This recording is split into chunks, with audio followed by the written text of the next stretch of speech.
নমস্কার বন্ধুরা, আমি আঁখি আর আমার চ্যানেল আঁখিস প্যাশানে তোমাদের সবাইকে স্বাগত। দেখো আজকে এই রান্নাটা না খুব রসা কষা করেছি। যারা তোমরা প্রত্যেকদিন দেখে ভাবো এই মেয়েটা শুধু হালকা পাতলা রান্না ছাড়া করেই না। হ্যাঁ, অনেকেই বলে আমাকে, ঠিক আছে, রিলেটিভদের মধ্যেও বলে যে এত হালকা পাতলা খাস কী করে।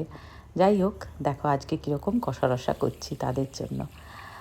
আর মাছটা আমি ভালো করে ভেজে নিয়েছি, ঠিক আছে। মাছটা ছিল স্যামন ফিশ। যেহেতু আমি সুইডেনে থাকি, এখানে এই ফিশটা খুবই মানে সবাই খায় আর কি, এখানে এটাই মেনলি পাওয়া যায়, খেতেও ভালো। সেই হিসাবে এইটা আমি মানে স্যামন ফিশটাকে বাঙালির মতো করে রান্না করেছি, ঠিক আছে।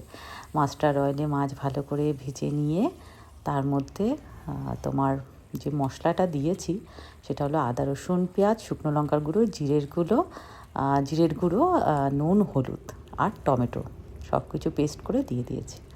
বেশ ঝাল ঝাল করেছি জানো। কষিয়ে মাছটা দিয়ে দেখো জল দিয়ে দিয়েছি। তারপরে একটু মানে জলটা ফুটে এসে শুকিয়ে গেছে, মাছটা আমার কমপ্লিট হয়েছে।